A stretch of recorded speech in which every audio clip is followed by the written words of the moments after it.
Good morning. Welcome to your Monday morning, early morning intuitive guidance. I'm Dr. Bonnie Nussbaum, America's kick-ass coach and psychologist, and we have an interesting juxtaposition today's reading compared to yesterday's heaviness. Today's reading is called Trickster Trust, so I think it'll be interesting to just kind of ponder, hold those two very disparate things in mind and see what that stirs for you creatively. So our reading comes from, oops, and I just lost the page. Big Magic, there it is. Big Magic by Elizabeth Gilbert, Creative Living Beyond Fear. And living beyond fear is a good thing for us to be practicing at this point in time. So I'm just going to read 4 or 5 pages of the whole chapter's on trust, but this is an interesting part where she's talking about the trickster energy. I believe that the original human impulse for creativity was born out of pure trickster energy. Of course it was. Creativity wants to flip the mundane world upside down and turn it inside out. And that's exactly what a trickster does best. But somewhere in the last few centuries, creativity got kidnapped by the martyrs. Good morning, Deb. Glad you're here. Welcome. Think for the sunshine. And it's been held hostage in their camp of suffering ever since. I believe this turn of events has left art feeling very sad. It has definitely left a lot of artists feeling very sad. It's time to give creativity back to the tricksters, is what I say. The trickster is obviously a charming and subversive figure. Glad you're back after a week away. Yes, so tune into your creative self and let's see what this reading generates for you. But for me, the most wonderful thing about a good trickster is that he trusts. It may seem counterintuitive to suggest this because he can seem so slippery and shady, but the trickster is full of trust. He trusts himself, obviously. He trusts his own cunning, his own right to be here, his own ability to land on his feet in any situation. To a certain extent, of course, he also trusts other people, in that he trusts them to be marks for his shrewdness. But mostly the trickster trusts the universe. He trusts in its chaotic, lawless, ever-fascinating ways, and for this reason he does not suffer from undue anxiety. Good morning, Beth. Glad you're here. He trusts that the universe is in constant play, and specifically that it wants to play with him. A good trickster knows that if he cheerfully tosses a ball out into the cosmos, that ball will be thrown back at him. It might be thrown back really hard, it might be thrown back really crooked, or it might be thrown back in a cartoonish hail of missiles, or it might not be thrown back until the middle of next year. But that ball will eventually be thrown back. The trickster waits for the ball to return, catches it however it arrives. Notice that. Good morning, Cindy. Welcome, welcome. And then tosses it back out there into the void again, just to see what will happen. And he loves doing it because the trickster, in all of his cleverness, understands the one great cosmic truth that the martyr, in all of his seriousness, can never grasp. It's all just a game. A big, freaky, wonderful game, which is fine because the trickster likes freaky. Freaky is his natural environment. The martyr hates freaky. The martyr wants to kill freaky. And in doing so, he all too often ends up killing himself.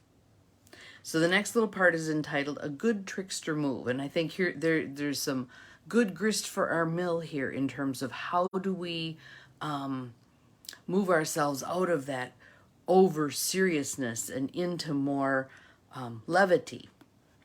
I'm friends with Brene Brown, the author of Daring Greatly and other works of human vulnerability. Brene writes wonderful books, but they don't come easily for her. She sweats and struggles and suffers through the writing process and always has. I think that's one of the reasons I've been avoiding doing the writing of a book, is because doing my baccalaureate thesis and my master's thesis and my dissertation, they were all arduous efforts. And the idea of doing that again doesn't sound too exciting, but I like this idea here. So I'm going to pitch it out to you and see how you could apply it to some things in your life too.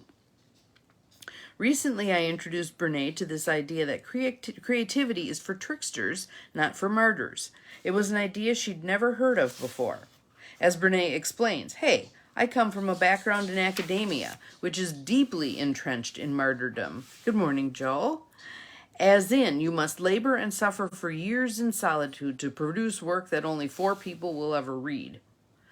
But when Brene latched onto this idea of tricksterdom, she took a closer look at her own work habits and realized she had been creating from far too dark and heavy a place within herself. She had already written several successful books, but all of them had been like a medieval road of trials for her. Nothing but fear and anguish throughout the entire writing process. Yeah, who wants to do that, right? That doesn't sound like fun. She never questioned any of this anguish because she'd assumed it was all perfectly normal. After all, serious artists can only prove their merit through serious pain. Like so many creators before her, she had come to trust in that pain above all. But when she tuned into the possibility of writing from a place of trickster energy, she had a breakthrough. She realized that the act of writing itself was indeed genuinely difficult for her. But that storytelling was not. Good morning, Holly. Good morning. Brene is a captivating storyteller, and she loves public speaking. She's a 4th-generation Texan who can string a tale like nobody's business. She knew that when she spoke her ideas aloud, they flowed like a river. But when she tried to write those ideas down, they cramped up on her. I totally get that. Totally get that. Then she figured out how to trick the process. For her last book, Brene tried something new. A super cunning trickster move of the highest order. She enlisted 2 trusted colleagues to join her at a beach house in Galveston to help her finish her book, which was under serious deadline. She asked them to sit there on the couch and take detailed notes while she told them stories about the subject of her book. After each story, she would grab their notes, run into the other room, shut the door, and write down exactly what she had just told them while they waited patiently in the living room. Thus, Brene was able to capture the natural tone of her own speaking voice on the page, much the way the poet Ruth Stone figured out how to capture poems as they moved through her. Then Brene would dash back into the living room and read aloud what she had just written. Her colleagues would help her tease out the narrative even further by asking her to explain herself with new anecdotes and stories, and again they took notes. And again, Brene would grab those notes and go transcribe the stories. By setting a trickster trap for her own storytelling, Brene figured out how to catch her own tiger by the tail. Much laughter and absurdity were involved in this process. They were, after all, just 3 girlfriends alone in a beach house. There were taco runs and visits to the Gulf. They had a blast.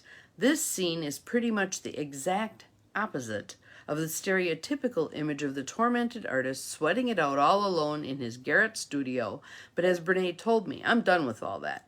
Never again will I write about the subject of human connection while suffering in isolation.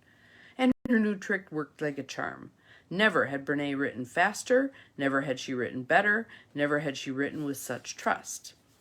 Mind you, this is not a book of comedy that she was writing either. A lighthearted process does not necessarily need to result in a lighthearted product. Brene is a renowned sociologist who studies shame, after all. This was a book about vulnerability, failure, anxiety, despair, and hard-earned emotional resilience. Her book came out on the page just as deep and serious as it needed to be.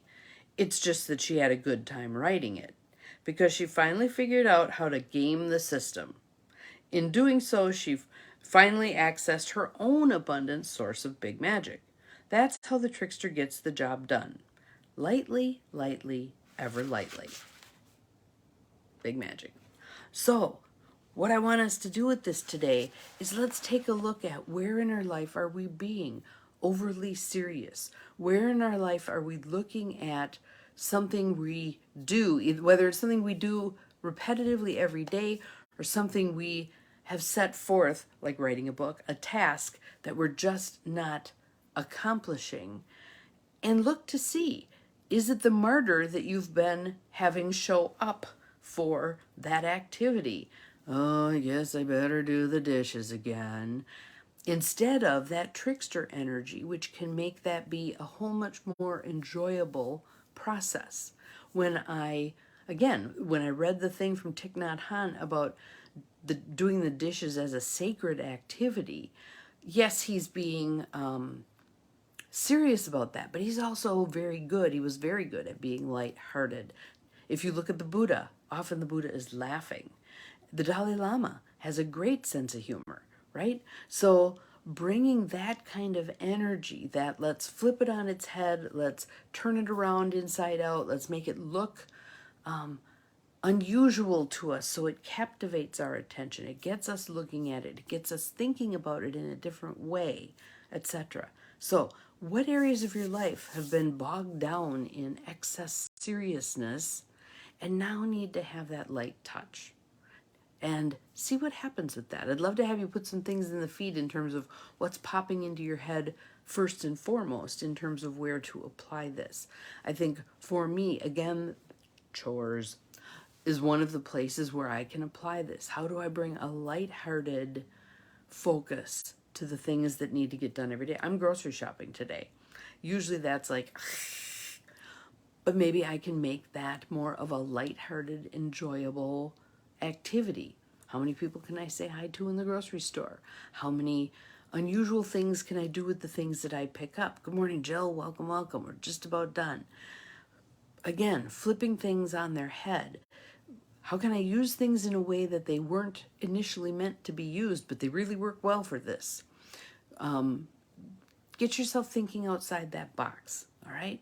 So I'd love to hear some ideas, what's popping in your head. Put it in the feed. I'll give you feedback as we go here, but have an awesome day. See you again tomorrow. Remember, you're capable of far more than you think you are, especially when you engage your trickster energy and allow your martyr to step aside. See you tomorrow. Bye-bye.